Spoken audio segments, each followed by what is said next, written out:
Em um vídeo recente, eu falei sobre como o medo ou a ansiedade podem atrapalhar os investidores mais novos, assim como os mais experientes. E o outro lado desse medo pode ser a ganância. Existe até um indicador famoso lá fora que usam para ver se o mercado está justamente em medo ou ganância, né? Ou é um indicador que tenta ver isso, né? É difícil você ver exatamente esse tipo de coisa no mercado. Mas são dois sentimentos que levam os preços aos extremos e levam ao comportamento do indivíduo, né, do investidor individual ao extremo também. E isso é muito ruim para os retornos, especialmente no longo prazo. Você vai perdendo um pouquinho a cada trade ou a cada investimento que você faz. No longo prazo, isso tem consequências muito grandes. O que acontece é que tanto o medo quanto a ganância, eles são dois lados de uma mesma moeda, e a origem disso é a tentativa de prever o futuro, especialmente de prever o risco, de você superestimar ou subestimar o risco que você está correndo ou vai correr num determinado investimento.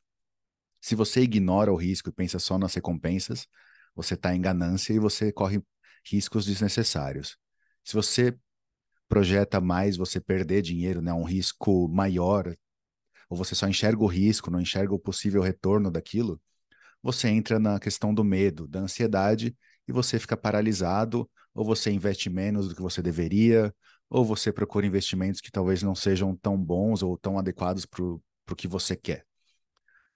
E essa é uma questão bem interessante, porque a tentativa de você prever o retorno, ou especialmente o risco do investimento, é uma ideia completamente sem sentido. É impossível você prever qual que é o risco do investimento. Você pode pensar o quanto você quiser que, por exemplo, a renda fixa é algo que não tem risco.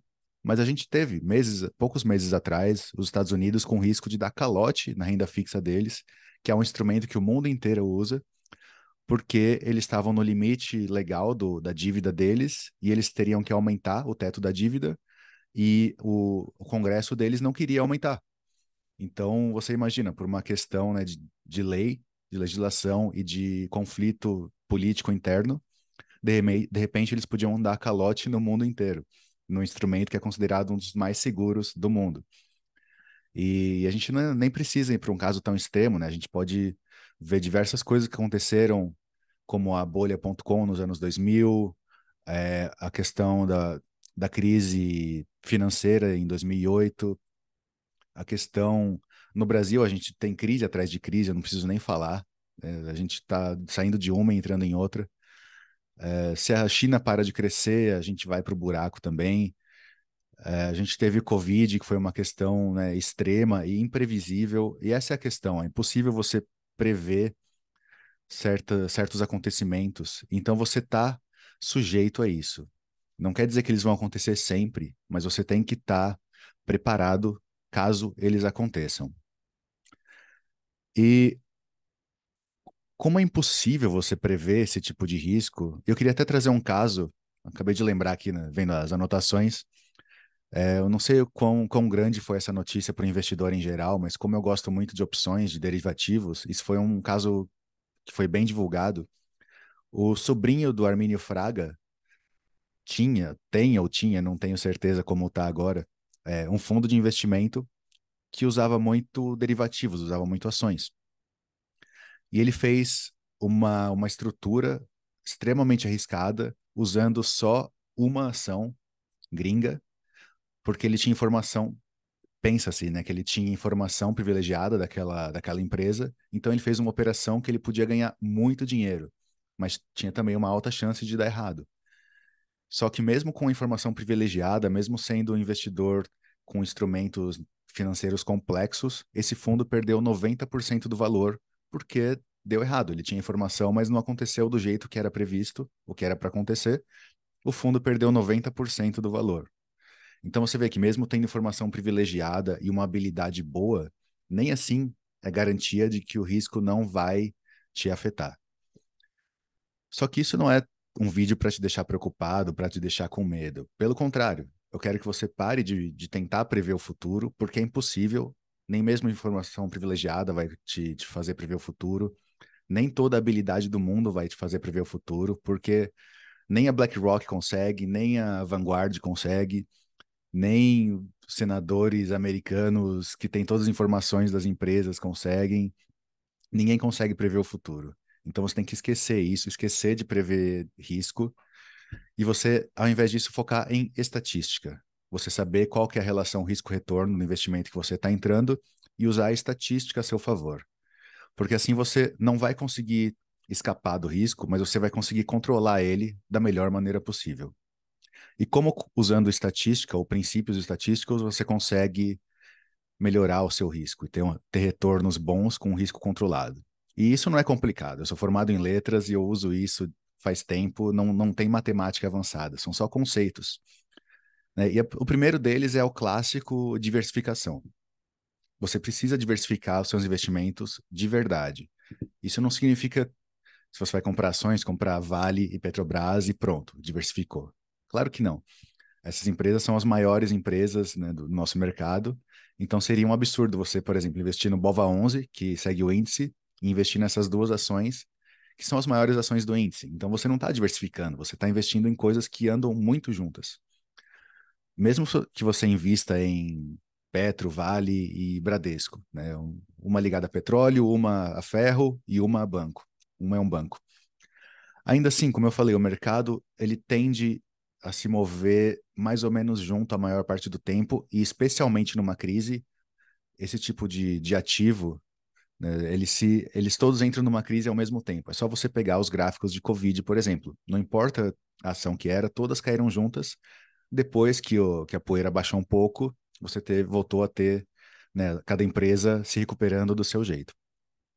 Então, quando eu digo diversificação, eu quero dizer renda fixa, eu quero dizer câmbio, eu quero dizer renda variável, eu quero dizer criptomoeda, eu quero dizer fundo imobiliário ou imóvel, eu quero dizer você investir fora do Brasil, esse tipo de coisa. Metais preciosos, se você gosta disso, arte, empresas mesmo, você ter participação numa empresa não pública, né? Não como uma ação, mas você ter, né, um contrato, você ter uma empresa mesmo, investir numa startup, por exemplo. Esse tipo de diversificação que eu estou falando. E claro, tem coisas muito avançadas que eu falei, mas aos poucos você vai procurando novas maneiras de diversificar. Todo mundo começa, né, com renda fixa, renda variável. Depois é fácil você colocar um câmbio, seja investindo lá fora, ou seja investindo em dólar ou euro. E aí, aos poucos, você vai diversificando. Outra questão é diversificar no tempo, que é algo que você vai fazer automaticamente se você fizer aportes todos os meses. Porque mesmo que você tenha um investimento muito bom, ele não está isento de cair muito, por qualquer motivo que seja. Pode ser até uma histeria do mercado, pode ser um evento tipo Covid, pode ser qualquer coisa. Ele vai cair. Mas que ele fique 6 meses, um ano em queda. Se você investe naquilo por 10, 20 anos, qual que é a relevância dessa queda no final das contas? Ela vai até te ajudar, porque você vai continuar investindo naquilo enquanto está em queda. Então também é importante diversificar no tempo seus investimentos.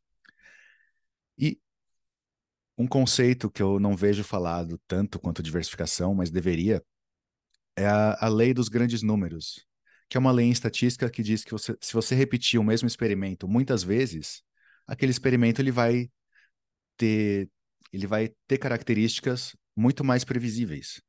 Geralmente ele vai se conformar à curva normal, eu não vou entrar nisso agora, mas imagina que você joga uma moeda, e você quer saber se é cara ou coroa. E esse é um dos motivos por que é impossível você prever o mercado, que é algo muito mais complexo do que uma moeda, no curto prazo. Ninguém consegue prever se a moeda vai dar cara ou coroa. Ninguém consegue prever se uma ação vai subir ou descer em um dia, uma semana, um mês, mesmo um ano ou 5 anos. Mas se você jogar a moeda 100, 200, 1.000, 10.000, 1 milhão de vezes, você pode apostar com toda certeza que o resultado da moeda vai se aproximar muito. Quanto mais você joga, mais vai se aproximar de 50% cara, 50% coroa. Ou seja, quanto mais vezes você repete alguma coisa, né, quanto maior fica esse número, mais você vai se aproximar do resultado estatístico esperado daquilo. No caso da moeda, 50-50. No caso de eventos aleatórios, é a curva normal, a distribuição normal. E por aí vai. Então, quando você investe, você não pode pensar que você está fazendo aquilo só uma vez. Você tem que pensar que você vai fazer aquilo muitas vezes. Porque, como eu falei, a gente tem que ter a disciplina de fazer bons investimentos sempre. Então, você pode até fazer um investimento arriscado uma vez e dar muito certo. Você pode fazer duas, você pode fazer cinco. Mas se você fizer isso a sua vida inteira, em algum momento aquilo vai entrar pro resultado esperado estatisticamente. E um exemplo é justamente derivativos, que é algo que, se você não tomar cuidado, você pode fazer um trade que tenha 90% de chance de sucesso. Mas eventualmente você vai chegar nesses 10% que tem o risco de te quebrar, como quebrou o fundo do sobrinho do Armínio Fraga. Então tenha em mente isso também, a lei dos números, dos grandes números. E se você gosta de fazer trade, que eu não gosto, mas se você gosta, pensa nisso também. Se você tem um retorno esperado de um acerto esperado de 50% para a direção da ação, você tem que pelo menos ter um ganho de 2 para uma perda possível de 1. É o gerenciamento de risco básico que se fala, né? Ou até 3 para 1. Porque você vai repetir esse trade muitas vezes. E você pode passar um ano, você pode passar 2 anos, 5, 10, dando certo porque você pegou um mercado favorável. No momento que esse mercado virar, você vai começar a perder dinheiro. E se você não tiver em mente essa questão estatística do resultado esperado, risco e retorno e da lei dos grandes números, você pode ficar muito tempo usando uma estratégia perdedora porque você não entende essa visão mais macro de ciclos de mercado e de estatística. Então é importante você saber gerenciar o risco com isso em mente para você não perder seus investimentos para medo ou para ganância. E eu espero que isso tenha sido útil, tenha te ajudado nos seus investimentos. Até a próxima.